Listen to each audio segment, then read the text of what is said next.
Speaker की voting से पहले ही चुनाव हार गई विपक्ष, इंडी गठबंधन को लगा झटका। लोकसभा स्पीकर के चुनाव में विपक्ष ने अपना कैंडिडेट उतार दिया है। बुधवार को चुनाव है और उसके लिए इंडी गठबंधन के उम्मीदवार के तौर पर के सुरेश ने नामांकन दाखिल कर दिया। इसके कुछ घंटों बाद ही अलायंस को करारा झटका लगा है। इंडी गठबंधन का हिस्सा रही ममता बनर्जी की पार्टी टीएमसी ने इस पर अलग रुख अपनाने के संकेत दिए हैं। ममता बनर्जी के सांसद भतीजे अभिषेक ने इस पर अलग स्टैंड लेने के संकेत दिए। उन्होंने मीडिया से बात करते हुए कहा कि यह एक तरफा फैसला है। अभिषेक बनर्जी ने कहा, हमसे इस बारे में कोई संपर्क नहीं किया गया, इसके बारे में कोई चर्चा नहीं की गई। दुर्भाग्य से यह एक तरफा फैसला लिया गया है। टीएमसी के इस रुख से विपक्ष के सामने वोटिंग से पहले ही हार की मुश्किल खड़ी हो गई है। नंबर गेम की बात की जाए तो 240 सीटें अकेले भाजपा के पास है और अन्य सहयोगी दलों को मिलाकर एनडीए के पास करीब 300 सांसदों का समर्थन है। ऐसे में लोकसभा स्पीकर के चुनाव में ओम बिरला की जीत लगभग तय मानी जा रही है। यदि अब टीएमसी ने भी वोटिंग में इंडी अलायंस का साथ नहीं दिया तो उसे करारा झटका लगेगा। एनडीए की तय दिख रही जीत के बाद भी विपक्ष ने के सुरेश को इसलिए कैंडिडेट बनाया। ऐसे में टीएमसी जैसे अहम घटक का अलग राह पकड़ना झटका देने वाला होगा। वहीं अब चर्चा है कि विपक्षी डिप्टी स्पीकर पद के लिए भी अपना उम्मीदवार घोषित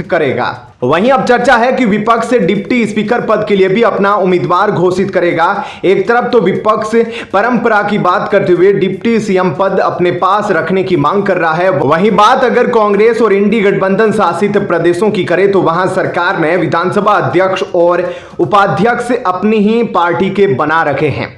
इस बात को लेकर बीजेपी के राष्ट्रीय अध्यक्ष जेपी नड्डा ने भी विपक्ष के इंडी गठबंधन पर निशाना साधते हुए सवाल किया कि आज तक कभी भी लोकसभा के स्पीकर का चुनाव सशर्त हुआ है।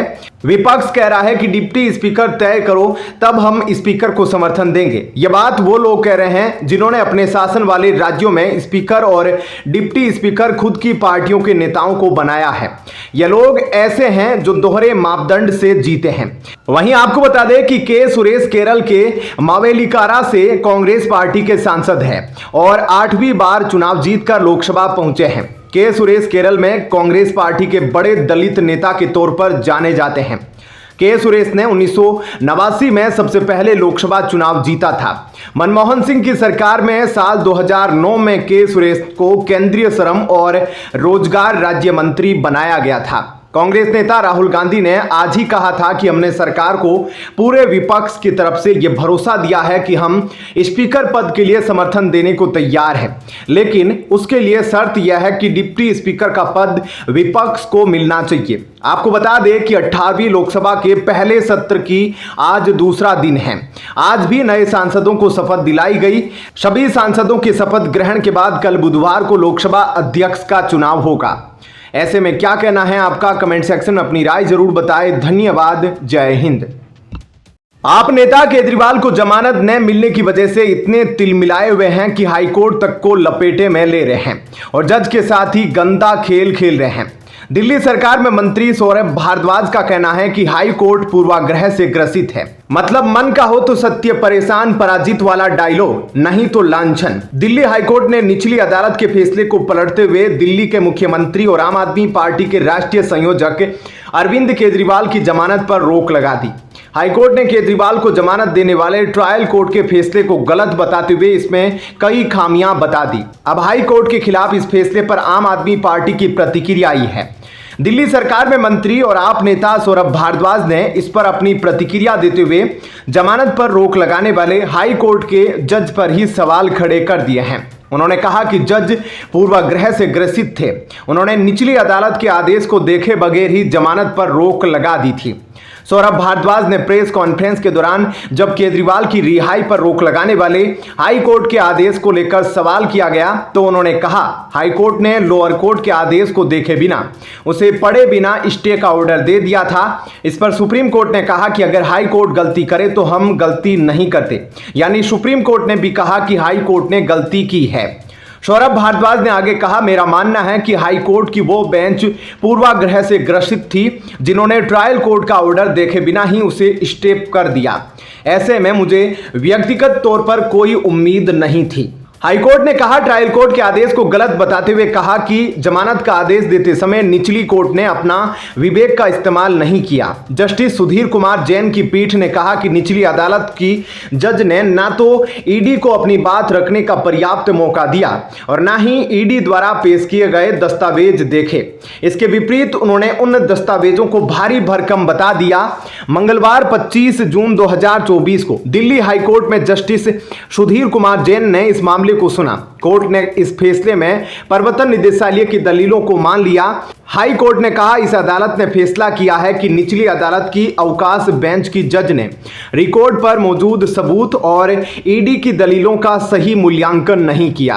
हाईकोर्ट ने कहा कि निचली अदालत ने मामले के पूरे कागजों पर जोर नहीं दिया, जो कि पूरी तरह से अनुचित है और दिखाता है कि अदालत ने मामले के सबूतों पर पूरा दिमाग नहीं लगाया। कोर्ट ने ईडी की यह दलील भी मानी कि निचली अदालत में सुनवाई के दौरान उसे बात रखने का पूरा मौका नहीं दिया जा रहा था। कोर्ट अब इस मामले में जुलाई में अगली सुनवाई करेगा। इस सुनवाई में ईडी की उस याचिका पर बहस होगी जिसमें उसने निचली अदालत के सीएम केजरीवाल को नियमित जमानत देने के फैसले को चुनौती दी है। क्या कहना है ऐसे में आपका इस खबर को लेकर कमेंट सेक्शन में अपनी राय जरूर बताएं। धन्यवाद। कांग्रेस नेता राहुल गांधी 18वीं लोकसभा में विपक्ष के नेता की जिम्मेदारी निभाएंगे। कांग्रेस अध्यक्ष मल्लिकार्जुन खड़गे के आवास पर मंगलवार को हुई बैठक में इस पर चर्चा हुई। बाद में इसका कांग्रेस की तरफ से ऐलान किया गया। बताया जा रहा है कि कांग्रेस अध्यक्ष मल्लिकार्जुन खड़गे के घर पर विपक्षी दलों के नेताओं की बैठक हुई थी, जिसमें यह फैसला लिया गया। मंगलवार को इंडी गठबंधन के नेताओं ने कांग्रेस अध्यक्ष मल्लिकार्जुन खड़गे के आवास पर मीटिंग की। इस मीटिंग में स्पीकर पद के लिए होने वाले चुनाव के लिए रणनीति के अलावा नेता विपक्ष के नाम पर भी मुहर लगाई गई। मंगलवार रात कांग्रेस महासचिव केसी वेणुगोपाल ने पत्रकारों को जानकारी दी कि खड़गे के आवास पर हुई गठबंधन के नेताओं ने तय किया है कि लोकसभा में विपक्ष का नेतृत्व राहुल गांधी करेंगे। वहीं 18वीं लोकसभा के सत्र की शुरुआत हो चुकी है। दूसरे दिन भी कई नवनिर्वाचित सांसदों ने सांसद पद की शपथ ली। इसमें कांग्रेस सांसद राहुल गांधी ने भी लोकसभा के सदस्य के रूप में शपथ ली। शपथ ग्रहण के दौरान राहुल गांधी से एक बड़ी गलती हो गई। दरअसल शपथ लेने के बाद कांग्रेस सांसद राहुल गांधी स्पीकर से बिना मिले ही सीधे साइन करने के लिए चले गए। इससे पहले कि वो ज्यादा आगे जाते, उससे पहले कांग्रेस के अन्य सांसदों ने राहुल गांधी को याद दिलाया कि वे स्पीकर से मिले ही नहीं हैं। इसके बाद राहुल गांधी वापस स्पीकर के पास गए और उनका अभिवादन किया। बता दें कि राहुल गांधी सांसदीय शपथ लेने के दौरान एक हाथ में संविधान की प्रति पकड़े नजर आए। राहुल गांधी ने अंग्रेजी में शपथ ली। शपथ लेने के बाद उन्होंने जय हिंद जय संविधान का नारा लगाया। इससे पहले मंगलवार को भी लोकसभा में सदन की कार्रवाई काफी हंगामेदार रही। सोमवार की तरह मंगलवार को भी प्रोटेम स्पीकर महताब ने नवनिर्वाचित सांसदों को शपथ दिलाई। हालांकि आज 7 सांसद शपथ नहीं ले पाए। इस वजह से वे बुधवार को होने वाले लोकसभा स्पीकर के चुनाव में हिस्सा नहीं ले पाएंगे।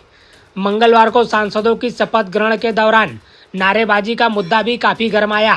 असदुद्दीन ओवैसी का जय फिलिस्तीन के नारे को लेकर भाजपा सांसदों ने आपत्ति जताई तो प्रोटेम स्पीकर ने उस शब्द को कार्रवाई से हटा दिया। इसके अलावा भाजपा सांसद अतुल गर्ग ने जय मोदी और जय हेगड़ेवार के नारे लगाए। कर्नाटक में लोकसभा चुनावों में सत्ताधारी कांग्रेस पार्टी के घटिया प्रदर्शन के बाद मुख्यमंत्री सिद्धारमैया सरकार पार्टी के अंदर से ही भारी दबाव झेल रही है। कांग्रेस सरकार के कुछ मंत्री खुलेआम उप मुख्यमंत्रियों की संख्या बढ़ाने की मांग करने लगे हैं। अब तक पार्टी इसे दबाकर रख रही थी।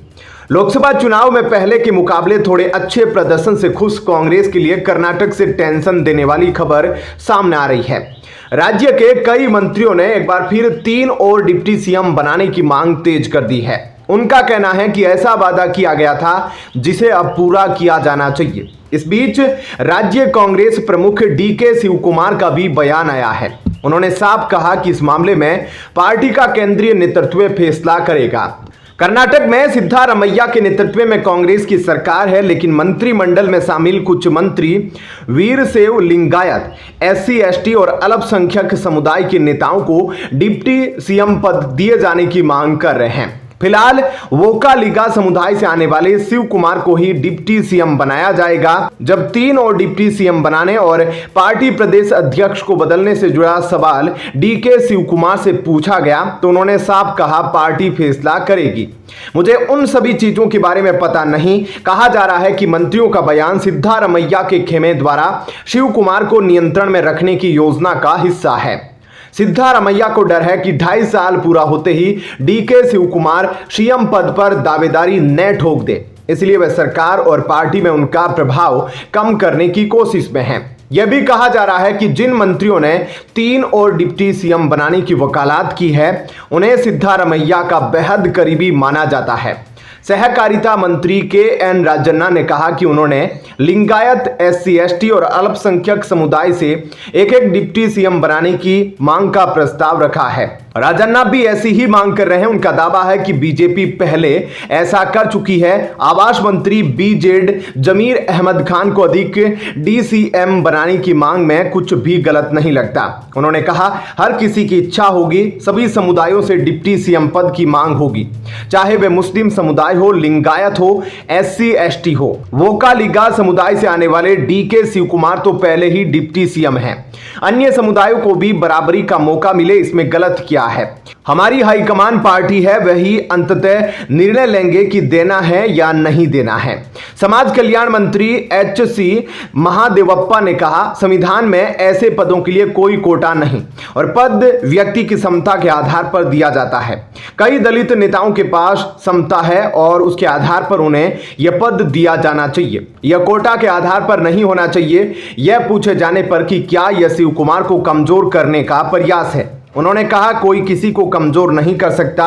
जो भी निर्णय लेना है वह अंततः कांग्रेस हाईकमान द्वारा तय किया जाएगा।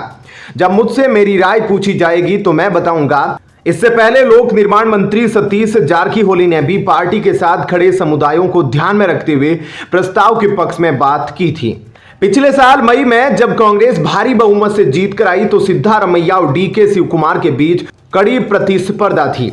उस वक्त डीके शिव कुमार को ही एकमात्र डिप्टी सीएम बनाया गया। कहते हैं इसके लिए कांग्रेस को काफी मान मनोबल करनी पड़ी।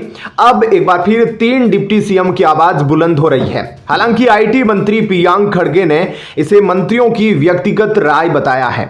कहा हर किसी को पूछने का अधिकार है, उन्हें जाकर आलाकमान से पूछना चाहिए, लेकिन अगर अधिक उप मुख्यमंत्री बनाने से ही सब कुछ होगा तो एक सीएम बने और कैबिनेट में बाकी सभी को डिप्टी सीएम बना दिया जाए। लेकिन क्या यह संभव है? माना जा रहा है कि यह मुद्दा और जोर पकड़ सकता है और दक्षिण के इस राज्य में कांग्रेस के लिए मुश्किलें बढ़ सकती है। आपका इस खबर को लेकर क्या कहना है? कमेंट सेक्शन में अपनी राय जरूर दीजिएगा। धन्यवाद। जय हिंद। दिल्ली में जल संकट को लेकर जल मंत्री आतिशी अनिश्चितकालीन भूख हड़ताल पर बैठी है। इस बीच बीती रात तबीयत बिगड़ने की वजह से उन्हें LNJP अस्पताल में भर्ती कराया गया है। आप नेता सौरभ भारद्वाज ने बताया कि उनका शुगर लेवल गिर गया, जिसकी वजह से आतिशी को अस्पताल में एडमिट कराना पड़ा। इन सब पर भाजपा ने कहा कि एयर कंडीशन सत्याग्रह स्थल पर हुई मंत्रियों की बैठक से साफ है कि अब ये लोग अनिश्चितकालीन सत्याग्रह को खत्म करने के बहाने ढूंढ रहे हैं। आम आदमी पार्टी अपने ही बुने अनिश्चितकालीन सत्याग्रह के जाल में फंस गई है। प्रदेश भाजपा अध्यक्ष वीरेंद्र सचदेवा ने कहा कि मंत्री सौरभ भारद्वाज ने नई कहानी सुनाई है कि 1050 MGD पानी तो सिर्फ 1 करोड़ लोगों के लिए है, बल्कि दिल्ली की आबादी 3 करोड़ है। जनता उनसे पूछना चाहती है कि इतने दिन से सरकार किस आधार पर कह रही थी कि दिल्ली में केवल 100 MGD पानी की समस्या है और 28 लाख लोग ही परेशान हैं। दिल्ली में यमुना से सीधा नहीं बल्कि कैनाल से पानी आता है जो नियमित आ रहा है। जहां तक वजीराबाद में यमुना में पानी नहीं रुकने का सवाल है तो इसका मूल कारण है कि यमुना गाद से पटी है। वजीराबाद के वाटर ट्रीटमेंट प्लांट के तालाब में भी 95% गाद है, जिस कारण वहां पानी रुकता नहीं और आगे बह जाता है। कहा कि केजरीवाल सरकार के मंत्री अतिरिक्त जल के लिए सब जगह जाएंगे, पर पंजाब सरकार व यमुना रिवर बोर्ड नहीं जाएंगे, क्योंकि वहां जाते ही इनके झूठे दावों की पोल खुल जाएगी। दिल्ली में बीते कई महीनों से जल संकट बरकरार है। पानी की बूंद बूंद के लिए दिल्ली वाले तरस रहे हैं। इस पर राजनीति भी खूब हो रही है। जहां बीजेपी और कांग्रेस मुद्दों को लेकर आप सरकार पर हमलावर है, तो वहीं आम आदमी पार्टी हरियाणा सरकार पर लगातार दिल्ली के हक का पानी नहीं देने का आरोप लगा रही है। इसके खिलाफ ही 21 जून से आतिशी अनशन पर बैठी है। जल संकट को लेकर भूख हड़ताल कर रही आतिशी की तबीयत बिगड़ गई। इसके बाद आप नेता संजय सिंह और पार्टी के अन्य नेता और कार्यकर्ताओं ने उन्हें देर रात दिल्ली के LNJP अस्पताल में भर्ती कराया। आप सांसद संजय सिंह ने बताया उनका ब्लड शुगर लेवल गिरकर 43 से भी कम हो गया। डॉक्टरों ने उनकी हालत बिगड़ने से पहले उन्हें अस्पताल में भर्ती होने का सुझाव दिया। उन्हें LNJP अस्पताल में भर्ती कराया जा रहा है। उन्होंने पिछले 5 दिनों से कुछ भी नहीं खाया है। उनका शुगर लेवल कम हो गया है, कीटोन बढ़ रहा है और BP कम हो रहा है। वह अपने लिए नहीं लड़ रही है, वह दिल्ली के लोगों के लिए लड़ रही है। बीजेपी नेता कपिल मिश्रा ने लिखा, खबर है कि कल रात आतिशी को फूड पॉइजनिंग के कारण अस्पताल जाना पड़ा है। गर्मी में कुछ ज्यादा खाने या स्पाइसी खाने से होती है फूड पॉइजनिंग। अस्पताल दिल्ली सरकार का है और डॉक्टर की मजबूरी है वही कहना जो आदेश है। कल कीटोन बढ़ने की बात भी आतिशी के कहने के बाद डॉक्टरों ने बाद में जोड़ा, मेडिकल रिपोर्ट में नहीं था। दिल्ली सरकार में मंत्री सौरभ भारद्वाज ने कहा, रात से ही उनका ब्लड शुगर लेवल गिर रहा था। जब हमने उनका ब्लड सैंपल दिया तो शुगर केवल 46 निकला था। जब हमने पोर्टेबल मशीन से उनका शुगर लेवल चेक किया तो केवल 36 निकला। डॉक्टर जांच कर रहे हैं और उसके बाद ही वे कोई सुझाव देंगे। बता दें कि इससे पहले आम आदमी पार्टी ने दावा किया था कि आतिशी का वजन 2.2 किलो कम हो गया है। डॉक्टरों ने जांच करने के बाद उन्हें अस्पताल में भर्ती होने को कहा था, लेकिन आतिशी ने इससे इनकार कर दिया और अपना अनशन जारी रखने की बात कही। वहीं सोमवार को दिल्ली सरकार के मंत्रियों ने PM नरेंद्र मोदी को एक पत्र भी लिखा और उनसे दिल्ली के जल संकट को प्राथमिकता के आधार पर हल करने की अपील की। ऐसे में आपका इस खबर को लेकर क्या कहना है, कमेंट सेक्शन में अपनी राय जरूर बताएं। धन्यवाद। जय हिंद।